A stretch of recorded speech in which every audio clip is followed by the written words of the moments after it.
오늘은 2024년 4월 3일부터 지난 일주일간의 말씀 묵상을 나누겠습니다.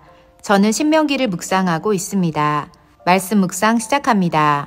2024년 4월 3일 신명기 20장 1에서 20절 말씀. 하나님께서는 우리 눈앞에 거대한 적군이 보인다 할지라도 두려워하지 말라는 엄청난 말씀을 하신다. 내가 나가서 적군과 싸우려 할 때에 말과 병거와 백성이 너보다 많음을 볼지라도 그들을 두려워하지 말라.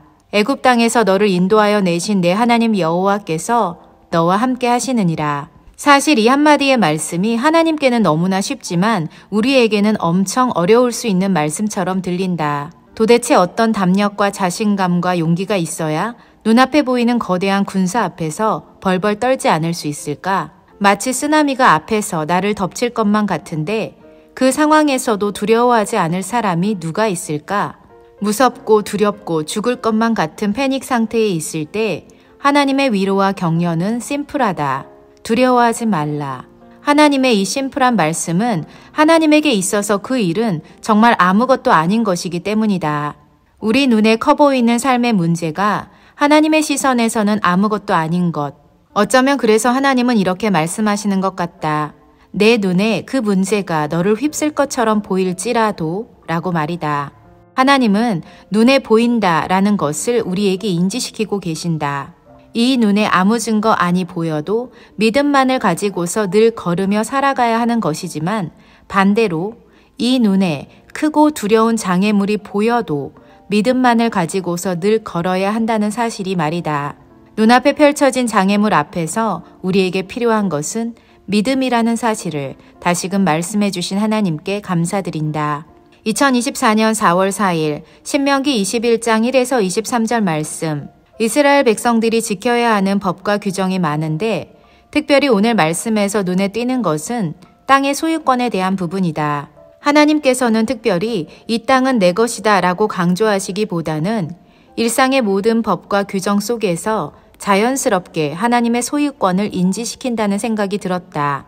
오늘 말씀에서도 살인자를 처리하는 규정을 말씀하실 때 내 하나님 여호와께서 내게 주어 차지하게 하신 땅에서 피살된 시체가 들에 엎드러진 것을 발견하고 그 쳐 죽인 자가 누구인지 알지 못하거든 이렇게 시작하신다. 우리가 살고 있는 땅은 하나님께서 주셔서 살게 하신 땅이다. 즉 소유권이 온전히 하나님께 있음을 하나님은 늘 기억하라고 말씀하시는 것 같다. 특별히 내 마음에는 미국이라는 거대한 땅에 대한 생각이 스친다. 신대륙으로 이주한 사람들의 입장에서는 이 땅이 하나님께서 주어 차지하게 하신 땅임이 분명하다. 그리고 분명 하나님을 믿는 신앙의 기초 위에 이 나라가 세워졌다.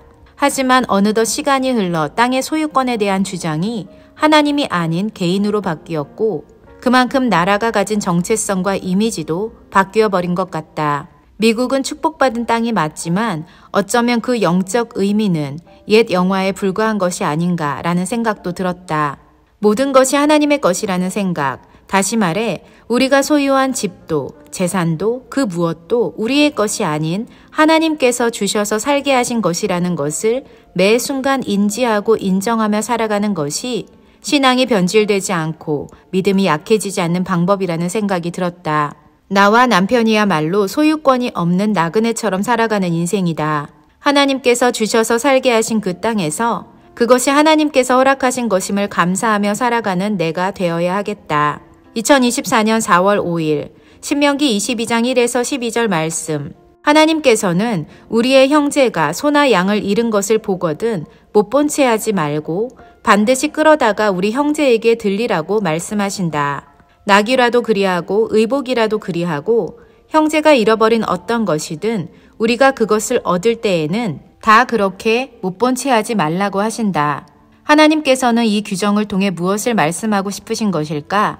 우리가 형제의 소와 양을 발견했다면 당연히 챙겨두고 찾아서 돌려줄 것 같지만 실상 그렇게 하기는 귀찮은 일일 수도 있다는 생각이 들었다. 사소하고 작은 물건이 아닌 소와 양이라면 챙겨두어 다시 돌려주기란 쉽지 않은 노력이 필요하다는 사실을 깨닫게 된 것이다. 우리는 조금이라도 귀찮은 일, 부담이 되는 일은 못 본 채 하고 그냥 지나쳐 버리는 경우가 있다. 굳이 내가 안 해도 남이 모를 일이라면 더더군다나 못 본 채 하고 지나가 버릴 수 있다. 하지만 하나님께서는 그 같은 마음에 숨겨진 부분까지도 샅샅이 살피시는 분이라는 것을 다시금 보게 된다. 큰 일이든 작은 일이든 큰 물건이든 작은 물건이든 우리가 챙기기에 부담스럽든 그렇지 않든 우리는 계산하지 말고 또 귀찮다는 생각을 전혀 하지도 말고 형제의 잃어버린 것을 발견하면 고이 보관했다 돌려주어야 한다. 이 말씀의 의미가 소와 양에 있는 것이 아니라는 사실에 놀랐다. 말씀하시는 하나님 감사합니다. 2024년 4월 6일 신명기 22장 13에서 30절 말씀. 오늘은 순결에 관한 법이 나왔다. 자이든 타이든 우리는 어떤 식으로든 우리의 몸의 순결을 지켜야만 하지만 우리의 의지로 감당할 수 없는 불의한 일이 닥칠 때 하나님께서 그것을 공정하게 바라보시고 심판하신 것도 보게 된다. 하나님께서는 우리의 육체적 순결을 말씀하시면서 동시에 영적 순결도 말씀하신다. 에스겔에서는 하나님이 아닌 다른 신을 섬기는 것, 우리 마음에 하나님이 아닌 다른 우상을 담아두는 것 또한 간음하는 것임을 여인의 간음을 통해 적나라하게 보여준다.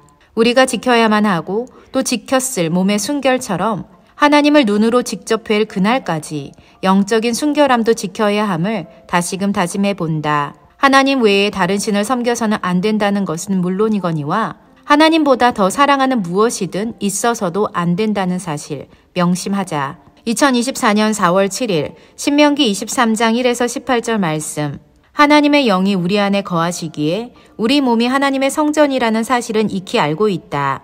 그런데 오늘 말씀에서 우리의 진영, 즉 캠프를 거룩하게 하라는 말씀이 있어서 새삼스럽게 새롭게 느껴진다. 하나님께서는 이는 내 하나님 여호와께서 너를 구원하시고 적군을 내게 넘기시려고 내 진영 중에서 행하심이라. 그러므로 내 진영을 거룩히 하라. 그리하면 내게서 불결한 것을 보시지 않으심으로 너를 떠나지 아니하시리라. 아멘. 나와 남편이 밟게 되는 새로운 땅은 영적 전쟁을 해야 하는 곳이기도 하다. 거짓의 영, 불순결의 영이 역사하는 곳이기에 더욱 그 땅을 거룩하게 해야 함을 알고 있다. 마치 영적 캠프로서의 그 땅을 말씀하시는 것처럼 내 귀에는 들린다. 분명 우리가 그 캠프에 들어가면 하나님께서 구원의 역사를 이루시고 적군을 우리에게 넘겨주실 것이며 불결한 것을 깨끗하게 하실 것이다. 하나님의 말씀이 그렇게 약속하고 계심을 나는 믿는다. 그러므로 남편과 내가 있게 될 공간 모든 것이 우리로 말미암아 거룩해지도록 우리가 더욱 거룩해야 함을 깨닫는다. 우리가 거룩한 사람들이 되면 우리가 밟는 모든 땅이 거룩한 땅이 된다. 아멘 믿습니다. 2024년 4월 8일 신명기 23장 19에서 24장 9절 말씀. 하나님께 서원한 것은 반드시 갚아야 한다는 사실. 왜냐하면 서원은 하나님의 강요가 아니라 우리가 자원하여 우리 입으로 낸 말이기 때문이다. 내게 있어서 이번 1000번째 역시 하나님께 드리는 서원 예물이었다. 우리가 섬기는 이 공동체의 부흥과 성장을 위해 시작했던 1000번째가 이제 끝을 향해 달려가고 있다. 마음에 주신 것을 끝까지 실천할 수 있도록 은혜 베풀어 주신 하나님을 기억하며 감사하게 된다. 하나님께 서원한 것을 더디 행하지 않는 것에 감사하고 말한 그대로 실행한 것은 더더욱 감사하다. 이 삶의 태도를 평생 간직하며 살아가길 다짐하는 내가 되련다. 2024년 4월 9일 신명기 24장 10에서 22절 말씀. 하나님은 결코 우리가 인색한 사람이 되길 원치 않으신다. 긍휼을 베풀고 사랑을 실천하고 넉넉하게 베풀고 섬기길 원하신다. 심지어 우리가 정당하게 생각하는 우리의 소유라 할지라도 그것까지도 나그네와 고아와 과부를 위해 주장하지 않기를 바라신다. 하나님께서 기대하시는 하나님의 백성의 삶은 인간이 만들어 놓은 우리들만의 삶의 방식이나 상식과는 전혀 다르다는 것을 이해해야만 한다. 왜냐하면 우리의 상식은 우리의 소유를 우리 마음대로 사용하는 것이지 굳이 누군가를 위해 일부러 따로 구별해 놓을 필요가 없기 때문이다. 또 우리가 잊어버린 물건이 있으면 잊어버린 그것을 찾아 가져오는 것이 당연한 것이지 잊어버린 그 물건이 혹시 누군가에게 필요한 것일 수 있으니 그냥 찾지 말고 두는 것은 고개를 갸우뚱하게 만드는 행동이기 때문이다. 이로 보건대 하나님의 나라는 참 이상해 보인다.